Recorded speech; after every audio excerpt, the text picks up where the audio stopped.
I sit here feeling as if the Earth is missing something as I watch footage of Black Sabbath playing Paranoid for the last time on stage. This video will serve as my moment of remembrance, and I would like to share some thoughts with you on the legacy of the band called Black Sabbath. To begin, Black Sabbath is known for their heavy sound of doom, but is a bit overstated. They had many different sounds, even during the Ozzy Osbourne era.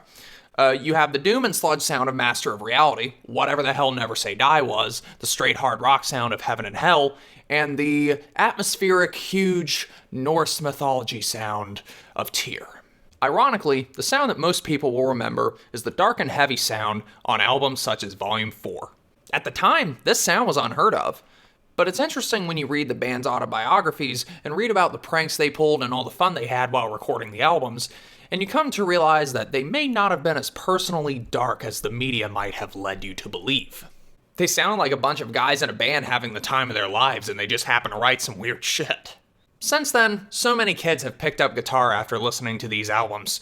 I know that when I took guitar lessons, one of the first things that my instructor taught me was Iron Man, as is the case for a lot of other people. But you've probably heard this a million times already, so my relationship with the band's music is what I would like to tell. I was born in late 1995, so I wasn't even alive yet to hear Forbidden. Seeing School of Rock and playing Guitar Hero as a kid introduced me to Iron Man, and for Christmas that same year, I got the Symptom of the Universe 2-disc set. Seeing the pictures in the booklet for this thing was great because I could get a sense of how mysterious the band was. That picture in the booklet where Ozzy's holding the skull cane as the band stares off the camera, that was just fucking cool to me. Years later, I got into heavier underground metal bands, such as Autopsy, Candlemass, Saint Vitus, Pentagram. But the thing is, I knew a lot more about these bands than I did about Black Sabbath, the band who influenced them.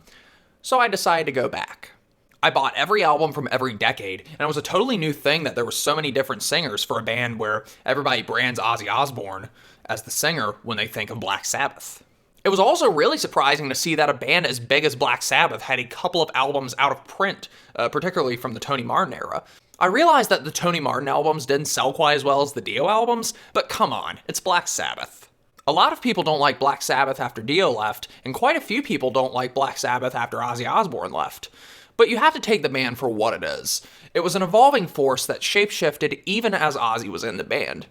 I mean, for those of you who think that the band wasn't good after Ozzy left, have you even heard Technical Ecstasy and Never Say Die? His voice sounded like a hyena. I like those albums, but come on. Dio came in and made it a more musically challenged band. He was able to sing across the riff and not get too distracted by what the rest of the band was doing. Ian Gillan on Born Again was a complete anomaly. It came from nowhere and it descended back into darkness as soon as it was released. As much as I wish that lineup of Black Sabbath would have stayed around, its murkiness was a one-off thing. What a great album. Personally, I like the Tony Martin era just as much, if not more, than the Dio era. For one thing, there were more albums, but I personally like how crisp his voice is. Live, his voice was debatable depending on the tour, but on the albums, his voice had a lot of personality. His range was unbelievable while the band continued to explore more complex ideas.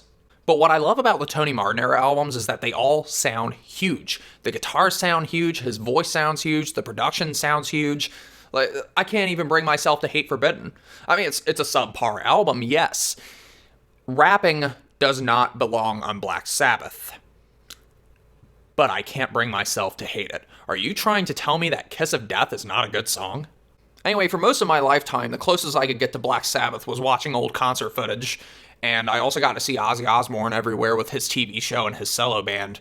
I would continue to hear rumors year after year about their reforming or their touring again, and I would look forward to it every year, only to be shut down. It wasn't happening anytime soon. Finally, 2013 rolled around and 13 came out. Aside from being bitterly disappointed at the lack of creativity in the album title, I mean, it's Black Sabbath. They couldn't come up with anything better than 13. The record itself met my expectations, even if Bill Ward isn't the drummer.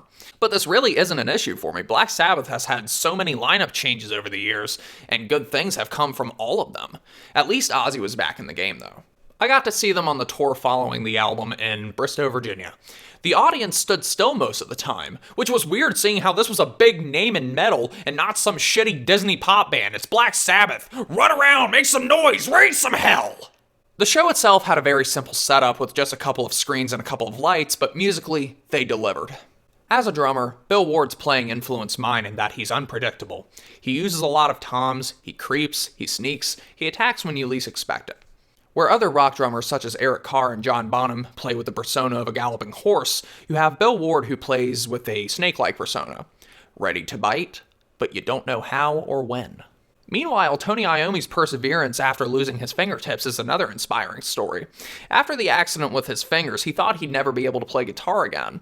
But after some practical creativity, he attached a thimble onto his fingers and he was able to play guitar again.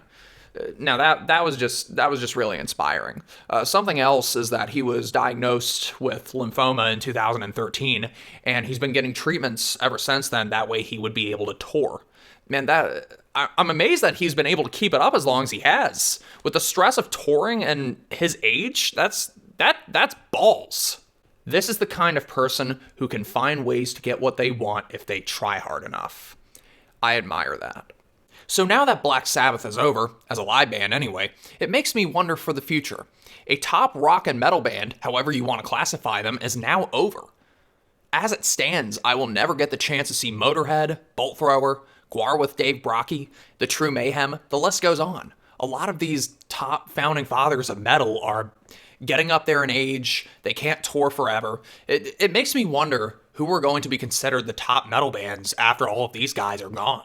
Of course, their names will be very remembered for a long time after they're gone, but it makes me wonder, after they're gone, who are going to be considered the top names? I think Goal is going to rule the world. As it stands, there aren't many left. There's Iron Maiden, there's Judas Priest, there's Queensryche, and quite a few other bands from that era. So the future Iron Maidens, the future Black Sabbaths, the future Judas Priests, who will they be? Will they be thrash bands? Will they be heavy metal bands? Or will they be something else? I believe it was Eric Rudin who said once in an interview that since metal is always changing and evolving, the genre will continue to be strong. And I believe that. I mean, just think about how many genres and great bands that we have today. The music we listen to right now could be what influences bigger bands in the future. And if you look down the line in their musical history, it's very possible that it will lead back to a band called Black Sabbath. Black Sabbath, thank you for all that you have done.